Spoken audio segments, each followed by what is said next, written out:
자, 전산회계 2급 115회 이론입니다. 이론 1번. 다음 자료에 의하여 기말결산 시 재무상태표상에 현금 및 현금성 자산으로 표시될 장부금액은 얼마냐 라고 했습니다. 그러면 먼저 키포인트 한번 보시면, 자, 현금 및 현금성 자산은 필요할 때, 내가 필요할 때, 우리 회사가 필요할 때 바로 빠르게 현금처럼 사용할 수 있거나, 아니면 비교적 빠른 시일 내에 몇 개월? 3개월 내에 현금화가 가능한 애들, 현금이거나 현금처럼 쓸 수 있거나, 아니면 지금 당장은 아니지만 늦어도 3개월 이내에는 현금화가 가능한 애들을 현금 및 현금성 자산이라고 합니다. 그래서 뭐 계정 과목으로는 현금이라든지 당좌예금, 보통예금 요런 애들이 있고요. 또는 취득 당시 만기가 3개월 이내인 금융상품, 채권 요런 애들이 있습니다. 중요한 건 뭐냐면 3개월이 중요한데, 여기 별표 치세요. 캡처해 두시면 좋겠죠. 중요한 건 3개월 이내인데 언제 당시? 취득 당시. 요게 중요해요. 취득 당시. 그냥 만약에 취득했을 때는 12개월 남았는데 시간이 흘러서 3개월 이내로 되었다. 요거는 현금 및 현금성 자산이 아닙니다. 중요한 건 뭐냐면 취득 당시부터 3개월이어야 한다는 거. 취득 당시 만기가 3개월 이내인 금융상품 또는 지금 당장 현금이거나 현금과 유사한 자산들, 요런 애들을 현금 및 현금성 자산이라고 한다. 몇 개월? 3개월. 오케이. 자, 요거 캡처 잘 해두시고요. 자, 다시 문제로 돌아가서 그러면 지금 볼까요? 1번 서울은행에서 발행한 자기압수표라고 했는데, 우리 자기압수표는 계정 과목이 현금이 됩니다. 현금. 기억하세요. 아까 키포인트에도 적혀 있었지만 자기압수표는 현금 처리가 됩니다. 그래서 얘는 당연히 현금이기 때문에 맞고, 두 번째 당좌개설 보증금, 이건 뭐냐면 간단하게만 하고 넘어갈게요. 우리가 당좌예금이라는 게 있어요. 당좌예금. 그리고 또 무슨 예금이 있냐면 보통예금이 있어요. 그죠? 보통예금은 쉽게 말해서 우리 그냥 입출금 통장이에요. 입출금 통장. 우리 개인적으로도 지금 이 강의를 들으시는 여러분도 개인적으로 입출금 통장 하나씩 다 있죠? 회사에도 마찬가지로 입출금 통장이 있고 필요할 때마다 빼다 쓸 수 있는 통장, 요게 보통예금입니다. 당좌예금은 근데 뭐냐면 기업이 당좌 수표라는 걸 발행을 하기 위해서 예금을 입금을 시키는 건데, 이거는 은행하고 계약을 해야 돼요. 이 당좌예금 계좌를 개설을 하려면 은행하고 계약을 해야 됩니다. 은행과 회사가 계약을 해야 되는데, 은행에서 이 당좌예금 계좌를 함부로 막 만들어주지 않아요. 이 회사의 신용도랑 경제력을 보고 만들어줍니다. 당좌수표 한도를 정해주는데, 이때 회사에서 은행에 보증금을 내요. 보증금. 우리 회사 당좌예금 계좌 개설하게 보증금 낼게요. 요걸 가지고 뭐라고 하냐면 당좌개설 보증금이라고 하고, 중요한 건 뭐냐? 이 보증금은 3개월 이내에 현금화가 될까요? 이내에 현금화가 될까? 아니겠죠. 이 당좌예금 계좌를 계속 사용하면 보증금은 돌려받을 수가 없어요. 그래서 현금 및 현금성 자산이 아닙니다. 우리 회사 자산은 맞아. 그런데 3개월 이내에 현금화가 되는 건 아니기 때문에 B, 현금성 자산은 아니다. 됐죠? 세 번째, 취득 당시 몇 개월? 3개월 이내의 금융상품. 맞네요? 그러면 답은 얼마? 두 개 합쳐서 10만원. 답은 3번이 됩니다. 됐죠? 기억하세요. 현금 및 현금성 자산은 3개월 이내에 현금화가 되는, 중요한 건 언제? 취득 당시가 3개월이어야 한다. 알겠죠? 2번 갑니다. 자, 문제 2번입니다. 다음 자료는 회계 순환 과정의 일부이다. 가, 나, 다에 들어갈 순환 과정의 순서로 옳은 것이라고 했습니다. 순환 과정이라는 건 뭐예요? 계속 도는 거야. 도는 건데 이 순서가 있어요. 도는데 어떤 회계상의 거래가 발생하면 어떤 절차에 의해서 한 바퀴가 돌아요. 이걸 순환 과정이라고 하고, 키포인트 먼저 보시면 회계 순환 과정은 쌤은 크게 두 개로 나눠요. 항상. 첫 번째는 그냥 기중에 일반적으로 발생하는 거래가 있고, 두 번째는 기말 결산 시에만 발생하는 회계 순환 과정이 있어요. 자, 기중에, 그러니까 우리 일반적으로 1월 1일부터 12월 31일까지 뭔가 일반적으로 거래가 발생을 하면 그거를 우리가 차변의모, 대변의모 분계를 하죠. 그렇죠? 그 분계를 하고 걔를 옮겨서 적는 작업을 전기라고 합니다. 근데 분계는 어디다가 해요? 분계는 분계를 하는 장부다. 그래서 분계장이라는 곳에 하고요. 그 다음에 이 분계장에는 그냥 차변의모, 대변의모 1월 1일 그리고 뭐 3월 1일에 또 차변의모, 대변 이런 식으로 분계가 엄청 많겠죠. 그런데 갑자기 사장님이 그러는 거야. 야, 1월 1일부터 3월 31일까지 뭐 예를 들어서 소모품비 얼마 들었는지 가져와봐. 그럼 우리가 분계장을 다 펼쳐가지고 1월 1일부터 3월 31일까지 모든 분계 중에서 소모품비가 얼마 있는지 찾아야 돼요.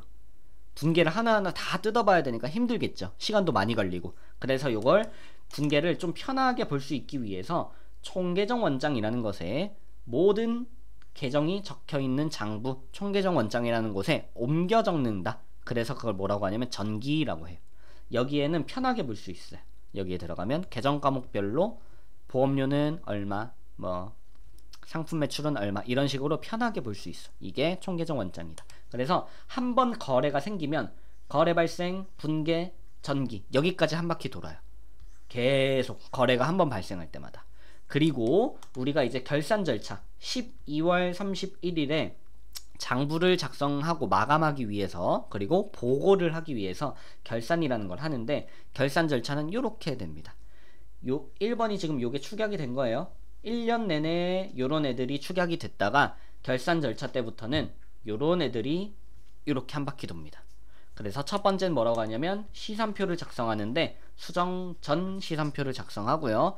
이 검토 단계, 검토. 요거를 작성하고 나서 뭔가 오류가 있어요. 혹은 잘못된 게 있어요.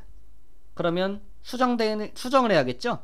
그걸 뭐라고 하냐면 결산 수정 분계라고 하고 우리가 12월 31일에 실무시험에서 결산 정리 분계를 하죠. 요게 요 단계입니다. 그리고 정리를 오류 수정을 했으니까 다시 한번 작성해 봐야겠죠. 그래서 수정 후 시산표를 작성하고 여기까지 이상이 없다면 장부를 마감한 다음에 보고서를 작성해서 최종적으로 투자자들이나 사장님한테 보고를 하게 됩니다. 그래서 회계는 1년 동안 이렇게 한 사이클을 돌아요. 거래 한 번이 발생하면 이렇게 돌다가 보고까지 해야 되면 이렇게 크게 한 바퀴 돕니다. 요걸 회계 순환 과정이라고 한다. 됐죠? 캡처 잘 해놓으시고 자 그럼 문제로 돌아가서 바로 풀게요. 순서로 옳은 거 기중에 거래가 발생하면 뭘 한다? 분계를 한다. 분계. 그리고 총계정 원장에 전기를 하고요. 그 다음에 결산 절차 때 수정전 시산표 작성하고 뭔가 잘못된 게 있으면 뭐 한다? 결산 정리 분계를 한다. 그러고 나서 수정 후 시산표 작성하고 그 다음에 뭘 해요? 장부 마감을 한 다음에 결산 보고서 작성하고 최종적으로 보고를 한다. 요렇게 하면 쉽죠? 답 몇 번? 2번이다. 요 회계 순환 과정 문제가 잘 나오니까 아까 키포인트 잘 암기하시길 바랍니다. 3번 갈게요. 문제 3번입니다. 다음은 개인기업인 서울상점의 손익계정이다. 자, 손익계정이라는 문제가 나오면 회계 2급이나 회계 1급 어쩌면 세무 2급 푸시는 분들도 손익계정 조금 어려워하시는 분들이 계세요. 그래서 한번 정리를 하고 가겠습니다. 키포인트 먼저 보시면 손익계정이라는 게 있는데 요건 일반적으로 쓰는 게 아니라 결산 때 사용을 해요. 결산 우리 장부 마감할 때 사용을 하고 요게 어떻게 되는지 한번 보겠습니다. 자, 재무상태표. 우리 재무상태표라는 거는 자산, 부채, 자본이 들어가는 장부인데 이 재무상태표 계정 요 특징은 뭐냐면 다음 연도에도 2월이 되어서 작성이 돼요. 2월이 뭐냐면 다음 달로 넘겨버린다는 거야. 금액을. 뭔 소리냐? 우리 예를 들어서 자산 중에 뭐가 있냐면 대표적으로 현금이 있죠. 우리 12월 31일에서 하루만 지나면 새로운 연도인 1월 1일이 되는데 요 넘어갈 때 연도가 바뀐다고 해서 우리 회사 현금을 버리나요? 땅바닥에? 아니죠. 우리 회사의 자산, 부채, 자본은 연도가 넘어간다 그래도 버리지 않아요.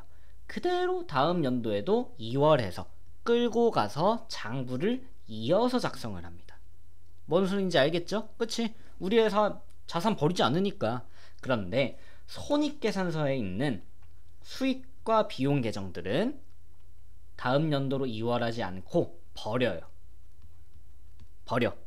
왜 버리냐면, 자, 우리가 손익계산서는 왜 작성하냐? 1년 동안 총 수익에서 총 비용을 빼면 뭐가 나옵니까?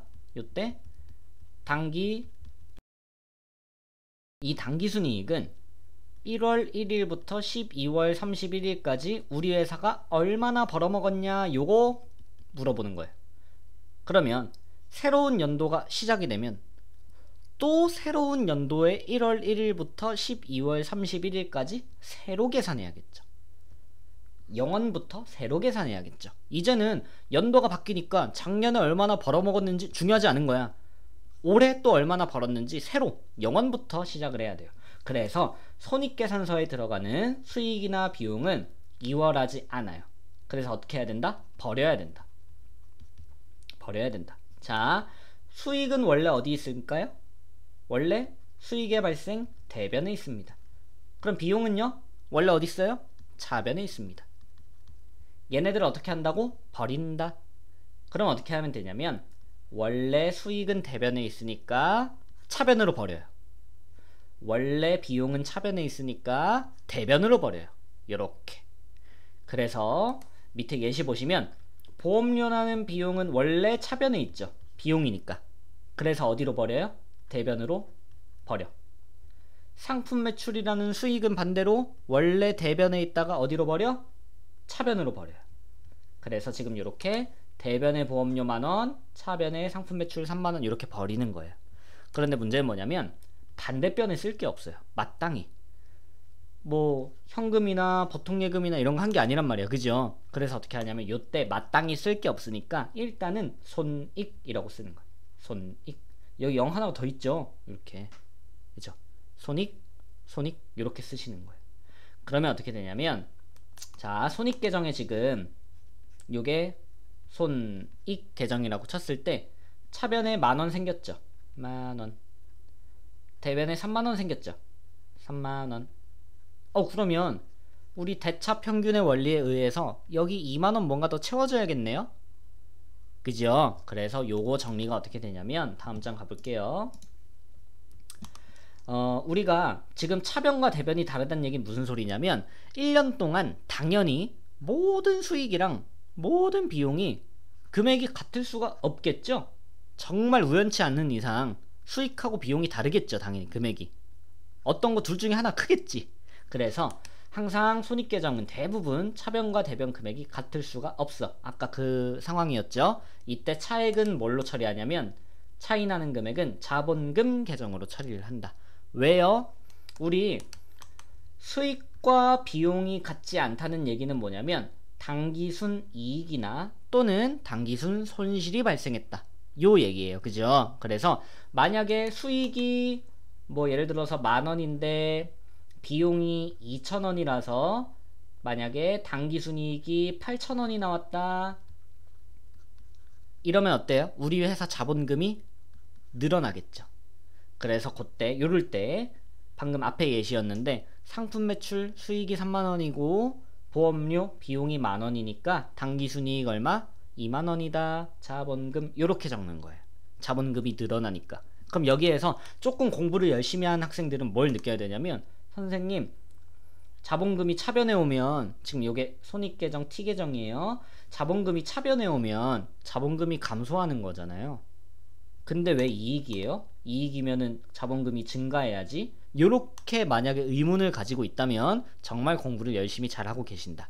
자, 왜 그러냐면 T계정은요 그냥 요대로 보는 게 아니라 가운데에 있는 이 계정 과목을 이렇게 옮겨야 돼요. 그래서 얘는 어떻게 되냐면 차변의 손익이 되고 대변의 자본금이 돼요. 그래서 얘는 차변의 자본금이 아니라 대변의 증가하는 자본금으로 해석하실 수가 있어요. 모든 T계정은 이렇게 보셔야 돼요. 항상 반대로 보내서 보는 거예요. 이렇게. 그죠? 자, 그러면 반대로 손실이 발생할 수 있어요. 손실은 뭐예요? 비용이 더 클 때. 자, 보자. T계정이 있는데 손익계정 모든 차변 합친 게 보니까 보험료 만원, 상품 매출 원가 4만원 합쳐서 총 비용이 5만원이에요. 그런데 상품 매출이라는 수익이 얼마밖에 없냐면 3만원밖에 없어. 그래서 어떻게 됐다? 5만원에서 3만원 뺀 차액 2만원이 발생을 했고, 요거 차액 뭘로 처리한다? 자본금 처리한다. 요때는 뭘까요? 손익계정이 요렇게 옮겨지면서 차변의 자본금이니까 자변의 감소가 되는 거야. 자본의 감소 2만원, 대변의 손익, 요런 식으로. 그러면 결국엔 뭐다? 아, 얘는 손실이 발생해서 자본금이 감소하고 있는 거다. 이렇게 해석하실 수가 있습니다. 좀 어렵죠? 손익계정. 막 차변 대변도 바꿔서 생각해야 되고. 자, 그런데 간단하게 정리하고 끝낼게요. 조금 더 간단하게. 손익계정은 뭐다? 수익과 비용을 버리는 쓰레기통이야. 한마디로 쓰레기통이고, 어떻게 버린다? 수익은 원래 대변에 있으니까 차변으로 버려. 비용은 원래 차변에 있으니까 대변으로 버려. 그리고 반대편에 뭐라고 적는다? 손익 이렇게 적으시면 되고, 이렇게 되면 자연스럽게 어떻게 되냐면 손익계정 T계정을 그렸을 때 차변에는 모든 비용들이 쭉 들어가고 대변에는 모든 수익들이 쭉 들어가요. 그런데 우리가 상식적으로 수익과 비용이 항상 같을 수가 있다 없다? 대부분 없다. 항상 차변과 대변에 차액이 생긴다. 그때 어떻게 한다? 자본금 계정으로 차액을 처리한다. 이렇게 하시면 되고, 손익계정 이렇게 보내서 이렇게 되면 자본의 증가, 당기순이익. 손익계정 이렇게 보내서 이렇게 되면 차변의 자본의 감소가 돼서 당기순 손실이 된다. 이렇게 가시면 되고요. 자, 캡처 잘 해놓으시면 되겠고, 문제 풀어볼까요? 1번 당기분보험료는 3만원이다. 손익계정이네요. 차변에 모든 비용이 다 들어간다 했죠. 그래서 지금 차변에 보험료가 있고 얼마? 3만원. 맞네. 2번 당기분 이자 수익은 만원이다. 수익이니까 어디 있을까요? 대변에 있겠지. 맞네. 3번 당기 매출 총이익은 14만원이다. 매출 총이익 요거 어떻게 구합니까? 매출 총이익 구하는 방식은 순 매출액에서 뭘 뺀다? 매출 원가를 뺀다. 순 매출액 지금 보시면 상품 매출 26만원 이렇게 있고, 빼기 매출 원가 얼마? 12만원. 그럼 얼마예요? 당기 매출 총이익은 14만원이다. 맞네요. 답 몇 번입니까? 4번. 틀렸네. 왜요? 당기 기말자본금 8만원이다. 쌤이 아까 설명할 때 뭐라 그랬냐면 얘가 자본금이에요 이렇게 설명했나? 아니에요. 얘 자본금이라고 설명한 게 아니라 뭐라고 했어? 당기 순이익이다 라고 설명했죠. 당기에 순이익은 8만원이다 이랬으면 맞아요. 그런데 지금 뭐라 그래? 당기 기말자본금은 8만원이다. 아니지. 이건 몰라요 얼만지. 재무상태표가 있어야 얼만지 알 수 있겠죠. 그죠? 답은 몇 번? 4번 틀렸다. 얘는 적혀있는 건 자본금이지만 실제로 뭐다? 당기 순이익이다 이렇게 표현해야 돼요. 만약에 여기 있었으면 뭐겠어? 당기 손실이다 이렇게 표현했어야 맞았다. 알겠죠? 조금 어렵습니다. 손익계정. 다음 문제 갈게요. 자, 문제 4번입니다. 다음 중 재무상태표 계정 과목으로만 짝지어진 것은? 이라고 했습니다. 그러면 일단 재무상태표가 뭔지 알면 좋겠죠. 재무상태표는 어떤 장부냐면, 재무상태표는 일정 시점이라는 건 어떤 하루를 얘기하는 거야. 하루. 딱 하루. 뭐 5월 1일 요렇게 어떤 시점에 재무상태를 기록하는 장부인데, 요 재무상태는 회계 계정 과목상 뭐라고 하냐면 자산, 부채, 자본이라고 합니다. 오케이? 재무상태표는 딱 요거예요. 그리고 손익계산서 잠깐 볼까요? 짝꿍이니까 항상 손익계산서는 뭐냐면 일정 기간, 아까 시점하고는 다르죠. 손익계산서는 3월 1일부터 5월 1일까지 이런 식으로 기간을 정해서 봐야 되는 경영성과를 기록하는 장부고, 경영성과는 계정 과목으로 따지면 비용과 수익을 얘기한다. 일단 이 문제에선 딱 여기까지만 볼게요. 재무제표는 요렇습니다. 5개가 있고, 그 중에 지금 문제에서 물어본 건 재무상태표에 나오는 계정 과목 자산, 부채, 자본 요걸로만 짝지어진 거를 찾아달라 요 얘기고요. 그럼 당연히 비용과 수익 들어가는 계정 과목 있는 보기들은 정답이 아니겠죠. 그죠? 볼까요? 아닌 거부터 찾아볼까요? 미지급금, 미지급 비용, 이거 비용이야? 이거 비용 아니에요. 이따가 하겠습니다. 외상 매출금, 상품 매출, 상품 매출, 이거 수익이죠. 돈 벌어먹는 거잖아. 그래서 얘는 B, 얘는 뭡니까? 손익계산서죠. 손익계산서. 그래서 안되고 3번 감가상각누계 잘 모르겠어. 그럴 수 있어. 근데 얘는 알아야지. B, 비용이죠. 비용. 그래서 얘도 B. 4번도 B, 비용이죠. B. 답 몇 번? 1번. 그죠? 선생님, 미지급 비용이잖아요. 그러게. 자, 이럴 때 헷갈리죠.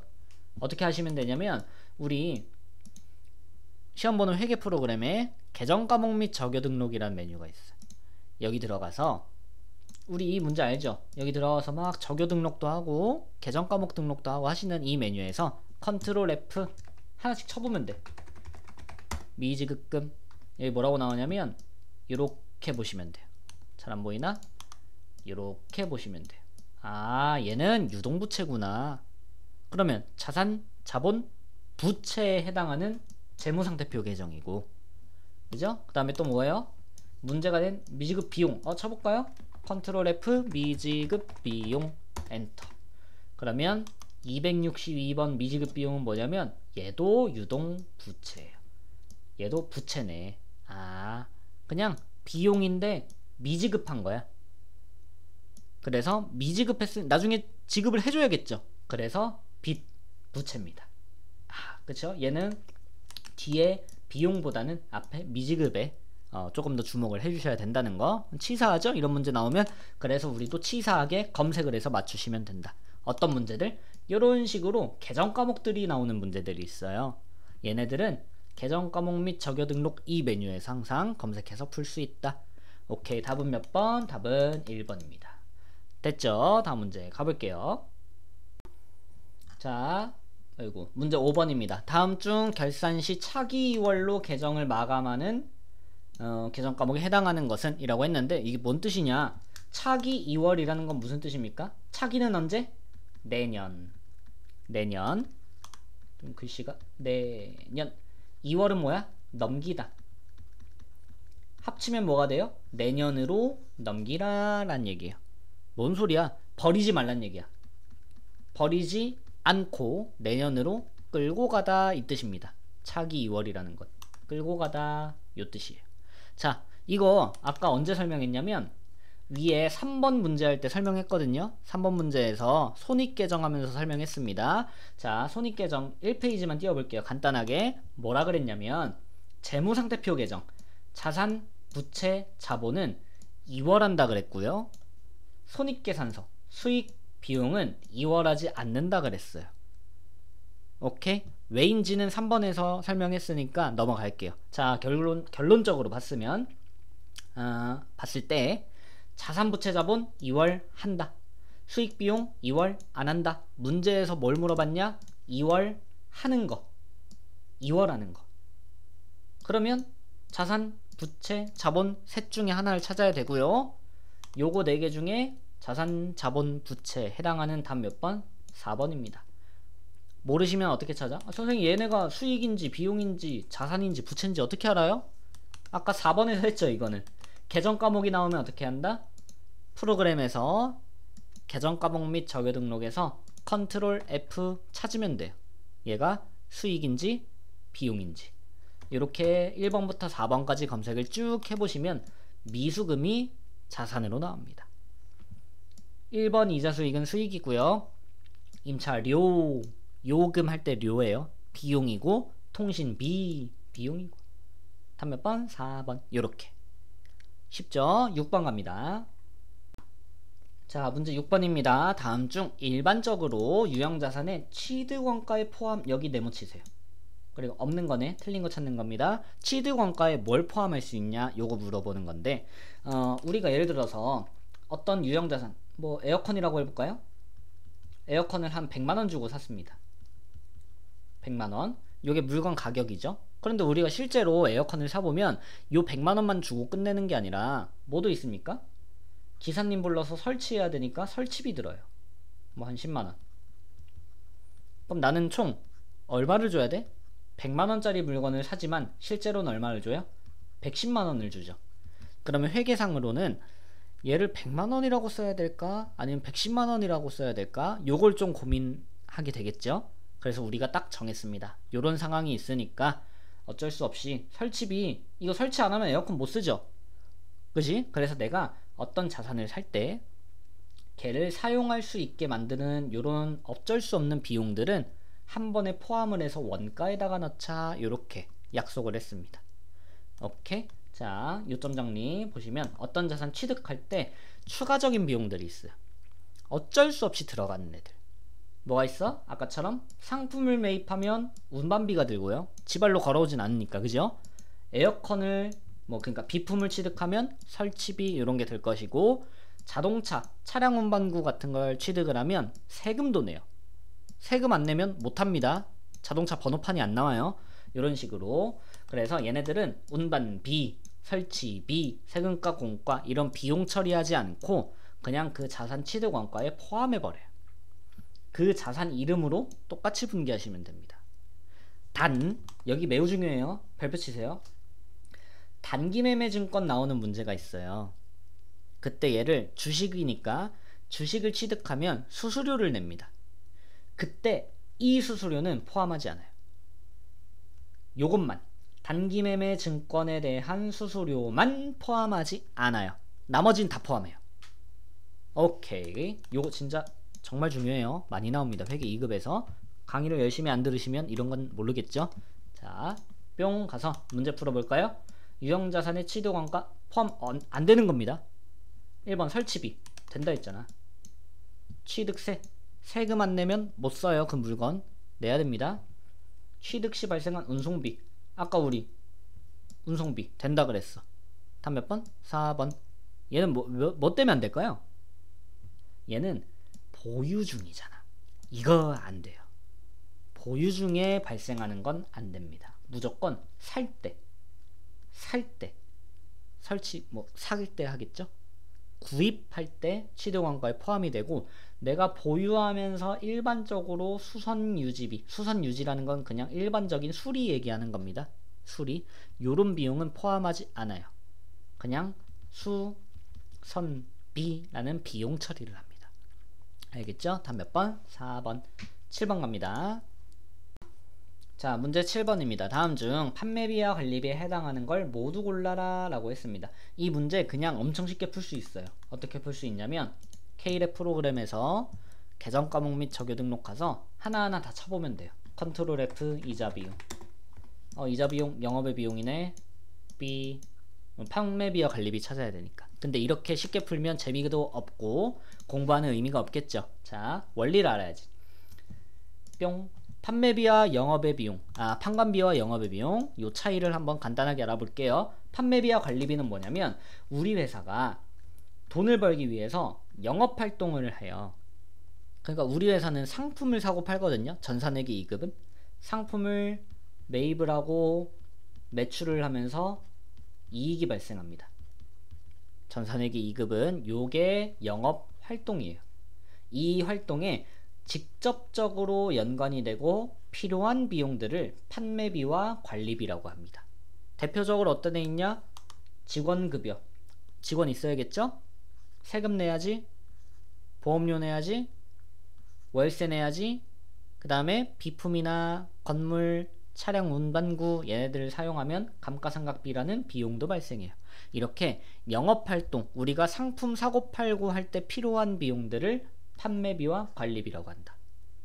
그러면 관련이 없는 비용도 있겠죠. 관련 없는 외적인 비용을 영업 외 비용이라고 해요. 영업 외적으로 나오는 비용이다. 영업의 비용 이렇게 얘기를 하고요. 어떤 애들이 있냐? 아주 대표적으로 이자 비용, 그리고 잡손실, 아무런 이유도 없는 애, 그리고 유형자산 처분 손실. 요런 애들은 영업 외적으로 나오는 비용이다. 그래서 영업의 비용이라고 합니다. 조금 느낌이 오나요? 내가 상품 사고 파는데 필요하면 얘네들. 근데 상품을 사고 파는 거랑 전혀 관련 없이 돈 빌려서 이자를 내네? 돈 잃어버렸네? 갑자기 상품은 안 팔고 비품을 팔았네? 나랑 관련 없죠. 상품 사고 파는 거랑 다 관련이 없기 때문에 영업 외적인 비용이다, 이렇게 표현을 합니다. 그래서 다시 넘어가서 볼까요?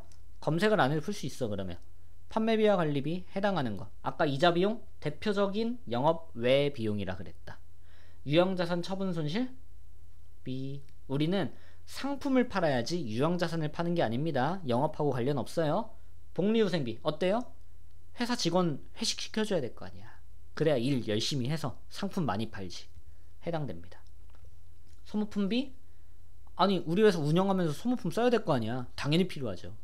그래서 답은 다라 4번 요렇게. 판매비와 관리비 요거 잘 알아두세요. 의미를. 알겠죠? 8번 갑니다. 자, 문제 8번입니다. 다음 중 계정의 잔액 표시가 올바른 것은, 이게 T 계정 나오면 어려워하시는 분들이 있어요. 간단하게 생각하세요. 자, T 계정이 항상 이렇게 있으면 가운데 이름, 계정 과목 이름이 있을 거예요. 그죠? 이거 볼 때 이 계정을 요렇게 보내서 이렇게 분계를 생각하셔야 되고요. 그럼 여기에 뭐 만원 이렇게 있을 거 아니에요. 그럼 얘가 차변에 있다 그래서 아 차변에 이거 만원이구나, 이게 아니라 이렇게 보내서 차변에 요 계정이 가고 대변에 만원이구나, 이렇게 보셔야 돼요. 분계 볼 때. 마찬가지로 여기도 이렇게 보셔야 되고. 오케이. 자, 선수금 뭡니까? 얘는 부채예요. 어떻게 알아요? 부채인 거 검색해보세요. 계정 과목 및 자료 등록에 검색해보시면 선수금이 부채로 나와요. 그럼 부채는 원래 잔액이 어느 변에 있게요? 부채는 남의 돈이잖아. 재무상태표를 보시면 차변에 자산이 있고 부채랑 자본은 대변에 있습니다. 그럼 다시 선수금은 부채예요. 잔액이 차변에 있어야 될까요? 대변에 있어야 될까요? 당연히 잔액이 대변에 있어야겠죠. 근데 얘 지금 차변에 있잖아. 선급금은 반대로 자산이겠죠. 자산, 잔액 차변에 있네요. 딩동댕. 3번 미수금. 미수금도 자산이에요. 근데 얘가 대변에 있네. 잔액이 대변엔 부채 자본만 있어야 되는데. 4번 미지급금. 부채 없네. 답 몇 번? 2번. 요렇게 T계정 어렵게 생각하지 맙시다. 9번 갈게요. 자, 문제 9번입니다. 다음 중 일반 기업 회계 기준상 재고자산의 평가 방법이라고 옳지 않은 것. 이 문제는 뭐 쌤 생각에는 그렇게 중요하지 않은 문제다. 비중이 좀 적은 문제고 그냥 간단하게 그렇구나 하고 넘어가셔도 됩니다. 이거에 시간 쏟지 마세요. 재고자산 평가 방법이라는 게 뭐냐면, 우리가 상품이 있어요. 그죠? 근데 상품이 사실은 물건이니까 한 개만 있는 게 아니라 여러 개가 있습니다. 여러 개가 있어. 그림 잘 그리죠? 여러 개가 있는데 얘는 1월에 샀고요. 얘는 2월에 샀고, 얘는 3월에 샀고, 얘는 4월에 샀어요. 근데 문제는 뭐냐면 가격이 다 틀려요. 얘는 100원짜리, 200원짜리, 150원짜리, 400원짜리. 구입할 때 가격이 다 틀려. 똑같은 물건인데 시기에 따라서 금액이 달라질 수가 있어요. 그죠? 그럴 때 어쨌든 간에 여기에서 이제 내가 문제가 뭐냐면 이 4개를 한 방에 5월에 한 방에 다 팔았어요. 한 방에. 그럼 문제가 뭐 어떤 문제가 생기냐면 내 상품 매출 원가는 얼마냐 이거예요. 이거 한 개당 얼마로 생각해야 되냐 요거예요. 선생님 지금 100원, 200원, 150원, 400원 합쳐서 나누기 4 하면 되잖아요. 그죠? 그런데 이런 것처럼 방법이 여러 개가 있어요. 이거를 생각하고 계산하는 방식이 여러 개가 있는데 그게 뭐가 있냐면 개별법이 있고요. 개별법은 하나하나 방금 쌤이 이거 100원, 이거 200원 이렇게 적은 게 개별법이에요. 선입선출법이 있고요. 가중평균법이 있고요. 이동평균. 그리고 뭐가 있냐면 총평균법도 있고요. 여러 개가 있어요. 그런데 이 연수합계법은 뭐냐면 요거는 재고자산 평가 방법이 아니라 뭐냐, 감가상각비 계산 방법. 감가상각비를 구하는 계산 방법 중에 하나입니다. 대표적으로 여러분들이 많이 알고 계시는 게 뭡니까? 정액법, 정률법, 요런 애들 하고 같이 낑겨 있는 게 요거예요. 연수합계법. 근데 뭐 솔직히 우리가 이 문제를 맞춘다고 해서 뭐 맞추면 좋겠지만 우리 실력에 뭐 큰 도움이 될 것 같진 않다. 뭐 영양가가 있진 않네요. 10번 갑니다. 자, 문제 10번입니다. 상품 매출에 대한 계약을 하고 계약금을 뭐 했다? 받았다. 요때 꿀 문제죠. 틀리면 안 됩니다. 현금을 받았으니까 차변에 현금 10,000원. 요때 대변에 뭐라고 해요? 계약금을 먼저 받았다. 먼저 선 받았다. 수 금 1번. 됐죠? 2번은 뭐야? 내가 줬을 때, 계약금을 지급했을 때 선급금. 근데 지금은 받았으니까 선수금. 이렇게 되죠. 11번 갑니다. 자, 문제 11번입니다. 다음은 재무제표의 종류에 대한 설명이다. 와, 이 문제 나오면 무조건 맞출 수 있어요. 뭐만 알면? 요것만 알면. 자, 재무제표는 몇 개가 있냐면 5개가 있습니다. 그래서 출제위원분들이 문제 내기도 쉬워요. 5개니까. 다음 중 재무제표가 아닌 것은? 하고 이 중에 한 3개 내고 하나 뜬금없는 거 하나 내면 되잖아. 그죠? 그래서 첫 번째로 알아두셔야 되는 건 재무제표의 종류예요. 재무상태표, 손익계산서, 현금흐름표, 자본변동표, 주석까지 5개가 이루어져 있고, 만약에 뭐 이 중에 하나 넣는 거지. 거래처 원장. 그럼 당연히 거래처 원장이 아니다. 이런 식으로 찾을 수가 있고, 두 번째, 재무상태표랑 손익계산서가 문제가 굉장히 많이 나와요. 지금처럼. 현금흐름표, 자본변동표, 주석 나오긴 하지만 자주 나오진 않는데, 재무상태표랑 손익계산서가 굉장히 중요한 장부거든요. 그래서 많이 나와요. 그래서 알아두면 무조건 맞추실 수 있어요. 많이 나오니까 많이 맞출 수 있어. 좋죠? 자, 재무상태표는 뭐냐? 일정 시점. 시점이라는 건 어느 하루, 3월 1일 이런 식으로 하루를 얘기하는 거야. 요 날의 재무상태를 기록하는 거다. 재무상태표는 개정 과목이 뭐가 들어가냐면 자산, 부채, 자본이 들어가고, 얘네들을 우리 회사의 재무상태다 이렇게 표현을 해요. 그래서 다시 재무상태표는 뭐다? 재무상태표는 일정 시점에 재무상태를 기록하는 장부고, 개정 과목은 자산, 부채, 자본이 나온다. 두 번째, 손익계산서는 아까 재무상태표는 시점, 어느 하루라 그랬는데, 손익계산서는 일정 기간, 몇 월 며칠부터 몇 월 며칠까지의 요 기간 동안에 뭐를? 경영성과를 기록을 한다. 이 경영성과는 개정 과목으로 나타내면 비용과 수익이라고 얘기를 합니다. 오케이? 재무상태표와 손익계산서, 요 지금 빨간색으로 되어 있는 키포인트만 알고 계시면 무조건 맞출 수가 있어요. 그 다음에 조금 더 가서 요거까지 알아두면 좋겠죠? 자산은 뭐다? 부채와 자본을 합친 거와 같다. 우리 회사가 가지고 있는 100원은 빌린 거 20원과 사장님이 가지고 온 돈, 사장님이 투자한 돈 80원이다. 맞는 말이죠? 그쵸? 자산은 뭐다? 빌린 돈과 자본의 합계를 자산이라고 한다. 요거 반드시 기억해 두시고, 손익계산서 공식은 뭡니까? 1년 동안 벌어들인 모든 수익에서 1년 동안 사용한 모든 비용을 빼면 뭐가 된다? 우리 회사의 당기순이익이 된다. 당기순이익은 수익에서 비용을 뺀 거다. 요렇게까지 알아두시면 참 좋습니다. 문제 풀어볼까요? 가와 나에 해당하는 재무제표의 종류. 아까 5개 중에 재무상태표, 손익계산서, 현금흐름표, 자본변동표, 주석 중에 가와 나에 들어가는 거. 가는 뭐래? 일정 시점, 자산, 부채, 자본. 뭐예요? 재무상태표. 아까 했잖아. 잔액시산표. 이건 애초에 재무상태표의 종류가 아니잖아. 찍어도 이걸 찍으면 안 되죠. 그죠? 그럼 벌써 답은 1번 아니면 3번이네. 자, 그 다음 두 번째. 일정, 기간, 경영, 성과. 이건 뭡니까? 손익계산서라고 했죠. 답 몇 번? 1번. 끝났네. 뭐만 아시면 이 문제 맞췄다?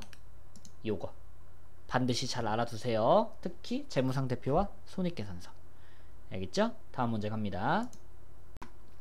자, 12번입니다. 다음 중 원칙적으로 감가상각을 하지 않는 거. 그럼 일단 감가상각이 뭔지 알아야겠죠. 그죠? 감가상각 알기 전에 뭐 이런 거 다 필요 없고, 자, 요걸로 볼까요?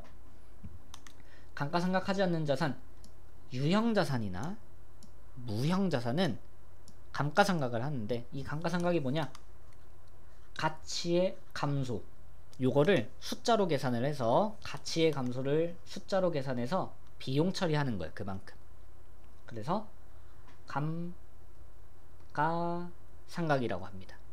가치 감소를 비용 처리하는 거예요. 그런데 어떤 애들을 하냐면 유형자산이나 무형자산을 해요.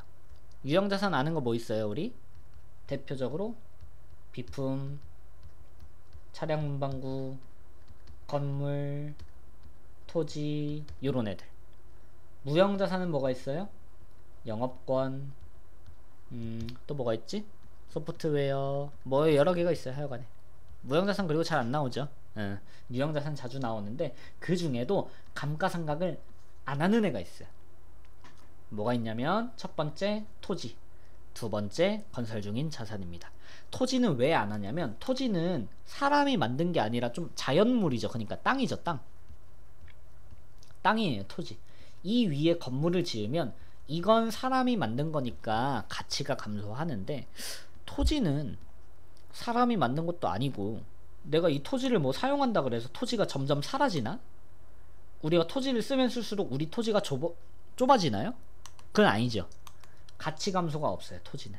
그래서 감가상각을 안 합니다. 왜? 사용되고 소모되지 않기 때문에. 뭐 정확하게 표현하면 소모가 더 맞는 말이겠죠.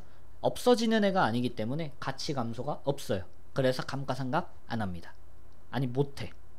두 번째, 건설 중인 자산은 아직 사용도 안 했는데 가치 감소하면 빡치겠죠. 그래서 하지 않는다.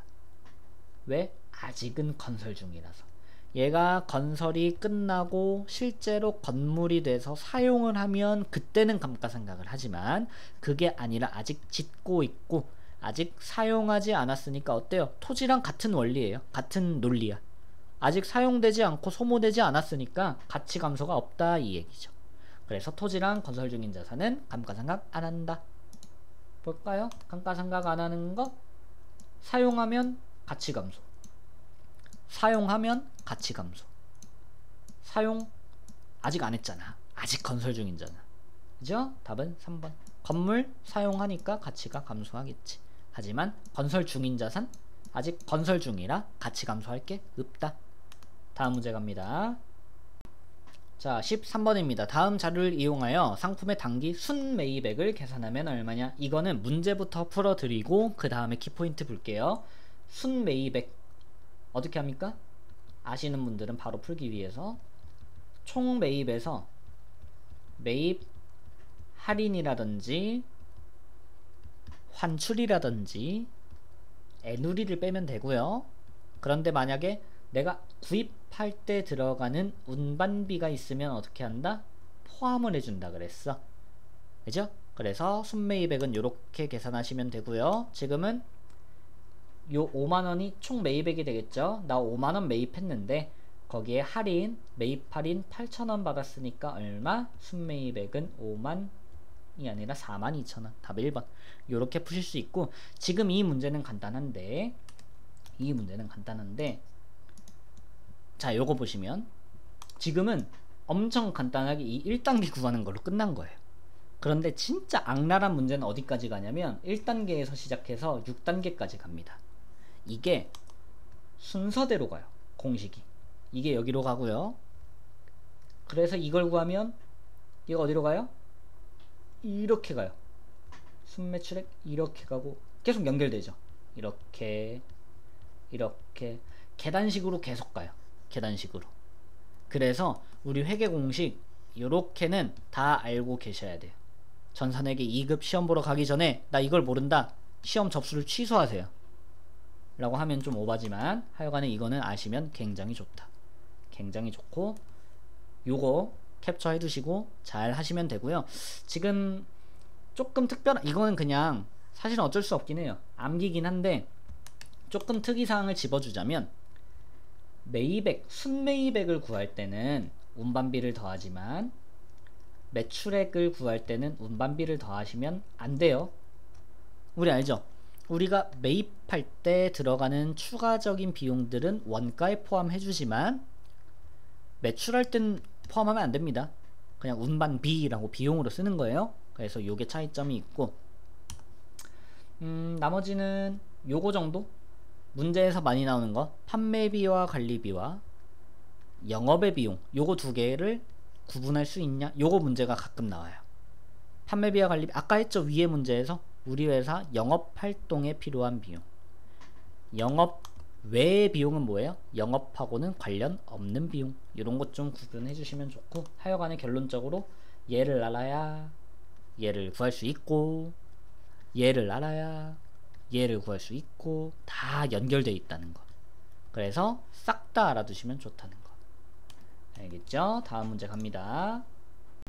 자, 14번. 조금 센스가 필요한 문제가 나왔습니다. 공식도 알아야 되고 센스도 있어야 돼요. 다음 자료 이용하여 기말자본을 계산하면 얼마냐 라고 했는데, 이건 키포인트부터 볼게요. 자, 짠. 우리 1번 공식 요거는 많이 봤죠? 자산은 부채에다 자본 더한 거다. 2번도 많이 봤어. 당기 순이익이나 손실은 총수익에서 비용을 빼면 된다. 만약에 비용이 더 크면 손실이고 수익이 더 크면 이익이고, 그죠? 자, 근데 여기에서 조금 더 심화를 하면, 아까 자산은 부채 플러스 자본이었죠. 만약에 기초자산이라는 건 1월 1일 얘기하는 거예요. 1월 1일에 기초자산은 똑같아. 기초부채랑 기초자본 더하면 돼. 당연하지. 그럼 또 당연한 얘기 뭐가 있냐면, 기말자산 12월 31일에 기말자산은 기말부채에 기말자본 더하면 돼. 당연하지. 그죠? 자, 근데 여기서 조금 이제 헷갈리는 게 나옵니다. 뭐가 나오냐면, 기말과 기초가 섞인 게 나와요. 섞인 게. 기말과 기초와 당기순이익도 섞인 게 나와요. 그래서 이거는 암기를 하는 것도 암기하는 거지만 이해를 해야 암기가 빠르게 돼요. 이해를 해야 암기가 잘 됩니다. 자, 우리의 자본이라는 게 있어요. 자본이 뭐야? 사장님이 투자한 진짜 찐 사장님의 돈이야. 그러니까 누구한테 갚을 필요도 있다 없다? 빌린 게 아니니까 갚을 필요도 없는 진짜로 사장님 돈이에요. 자본금이라는 건. 이것까지는 알겠죠? 자, 그러면 당기순이익은 뭐예요? 1년 동안 장사해서 남겨먹은 거, 이걸 당기순이익이라고 하죠. 내가 1년 동안 100원 벌었어요. 근데 비용은 10원 썼어요. 1년 동안 얼마 남겨먹었어? 90원. 이 90원 누구 돈이에요? 당연히 돈 벌어먹었으니까 사장님 돈이, 그죠? 사장님 돈이야. 그럼 결국에 이거 뭐라고 볼 수 있나요? 사장님 돈이니까 방금 말했던 자본이라고 볼 수 있습니다. 여기까지 이해가요? 결국엔 뭐야? 당기순이익은 뭐다? 자본이 된다. 왜? 사장님 거니까 자본이 된다. 여기까지 오카이? 근데 우리가 1월 1일에 장사 시작할 때 자본이 있어요. 이걸 뭐라고 하냐면 기초자본이라고 합니다. 기초자본, 사장님이 장사 시작할 때 얼마 있었냐면 50원 있었어. 50원 있었어. 그리고 1년 동안 막 장사를 해요. 그래서 12월 31일에 당기 순이익을 계산해 보면 얼마가 나왔냐면, 아까 얼마였죠? 90원이었습니다. 90원. 이 당기순이 90원 남겨먹은 거 이제 누구 돈이 된다? 사장님 돈이 된다. 그러면 12월 31일 기말자본은 얼마가 될까요? 기말자본은 장사 시작할 때 있던 50원에 지금 90원 1년 동안 뼈 빠지게 일해서 90원 남겨 먹었단 말이야. 기말자본 얼마가 돼? 140원이 돼요. 이거를 공식으로 정리하면 어떻게 되냐면, 기말자본, 장사 끝났을 때의 기말자본은 장사 시작할 때 기초자본 50원에 1년 동안 벌어먹은 당기순이익 90원 합친 거랑 똑같다 140원 요렇게 표시할 수 있어요. 이것까지는 오케이요? 이것까지? 그러면 여기서 조금 더 심화로 가볼게요. 기말 자본이 아니라 기말 자산을 구할 때. 와우. 아까 뭐라고 했습니까? 이거 다 지울게요. 그냥 다 날려. 기말 자산은 뭐다? 기말 부채. 여기까지는 똑같아. 근데 뒤에 기말 자본 더해야 되는데 기말 자본은 요거였죠.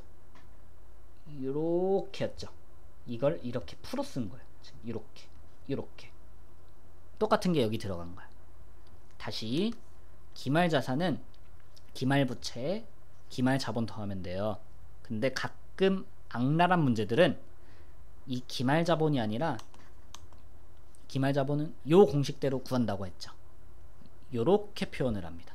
얘를 이렇게 대체를 시킨 거야. 요렇게 뭔 소린지 알겠어요? 그래서 요런 공식들이 정리가 된다. 오케이? 이거를 조금 더 요거 4번과 5번을 합쳐서 풀었으면 요렇게 되는 거예요. 6번이 되는 거예요. 뭔 소린지 이해 가죠? 자, 이거 잘 알아두시고요. 문제 풀어볼게요. 다음 자료를 이용하여 기말 자본을 계산해라. 기말 자본 뭐라고 했습니까? 장사 끝나고 나서 12월 31일 사장님 자본금 얼마냐? 어떻게 구한다 그랬어요? 기초 자본 30만원 1월 1일 장사 시작할 때 자본금에 1년 내내 뼈 빠지게 일해서 돈 벌어 먹었네. 얼마? 16만원 돈 벌었어. 누구 돈이야? 사장님 돈이야. 자본금이 된다. 그래서 장사 끝나고 나서 12월 31일 자본금 얼마? 46만원이 된다. 답 몇 번? 4번. 요렇게 요 공식 잘 알아두시길 바랍니다. 됐죠? 15번 갈게요. 자, 문제 15번입니다. 다음 중 수익과 비용에 대한 설명으로 옳지 않은 것. 수익은 뭐야? 돈 번 거. 비용은 돈 쓴 거. 옳지 않은 거 틀린 거예요. 1번 급여는 영업비용에 해당한다. 영업비용? 영업비용? 이거랑 반대말은 영업 외 비용이겠죠. 그렇죠? 이게 뭘 말하는 거냐면 영업비용은 내 영업과 관련 있는 판매비와 관리비 의미하는 겁니다. 아까 판매비와 관리비 했죠? 위에 문제에서 했습니다. 키포인트 잡아서. 급여는 우리 회사 영업활동에 필요하죠. 우리 회사가 상품을 사고 팔려면 직원을 있어야 되고 그럼 직원한테 월급 줘야겠죠? 영업비용, 판매비와 관리비 해당해요. 맞습니다. 2번 소득세, 세금이네. 세금과 공과는 영업의 비용에 해당한다. 여러분 세금 안 내면 장사할 수 있나요? 여러분들이 만약에 사업자 개업을 했어요. 세금을 안 내면 장사 못합니다. 세금을 내야 장사할 수 있어요. 그러면 영업할 때 필요한 비용일까요? 필요 없는 비용일까요? 필요하죠. 답이 2번. 세금 안 내면 장사 못한다니까. 필요합니다. 영업 외 비용이 아니라 얘도 마찬가지로 영업 비용이에요. 왜? 영업할 때 필요하니까. 이거 안 내면 장사 못하니까. 요런 개념이에요. 쉽죠? 3번 유형자산 감가상각비는 영업비용에 해당한다. 여러분들 매장에 요즘 진짜 더워 죽겠는데 에어컨 하나 있어야 되지 않을까요? 에어컨? 이 에어컨입니다. 그러면 이 에어컨 쓰면 비품이니까 감가상각비라는 비용이 나오겠죠. 매장이 겁나 더우면 손님이 와요 안 와요? 안 온단 말이야. 꼭 필요하겠죠? 영업비용이에요. 4번 이자 수익은 영업의 수익에 해당한다. 아까 뭐라고 했냐면 영업비용 그 다음에 영업수익, 영업의 수익 판가름하는 중요한 차이점은 뭐냐면 우리 회사의 영업은 지금 회계 2급이니까 상품을 사고 파는 게 영업이에요. 상품 사고 팔고 돈 벌고 이게 영업이에요. 우리 회사가 은행이 아닌데 이자 수익이 내 상품 사고 팔고 하는 거랑 전혀 상관없는 거예요. 그죠? 영업 외적인 수익이다. 그냥 부수적인 뭔가 개이득 있으면 개이득이고 없으면 말고. 오케이? 영업의 수익 맞아요. 선생님 그럼 우리 회사의 영업 수익은 뭐가 있어요? 딱 하나 있죠? 상품 매출. 요게 영업 수익이야. 우리 회사는. 나머지는 영업 외적으로 나오는 영업 외 수익이에요. 이자 수익, 수수료 수익, 유형자산 처분 이익 요런 애들 그냥 다 영업 외적으로 나오는 영업의 수익이다. 됐죠? 답은 몇 번? 답은 2번. 왜? 세금 안 내면 장사할 수 있다 없다? 없다. 그래서 영업 비용이 맞다. 이렇게 됩니다. 됐죠? 자, 오늘도 고생하셨고 실무도 파이팅 해봅시다. 자, 뿅.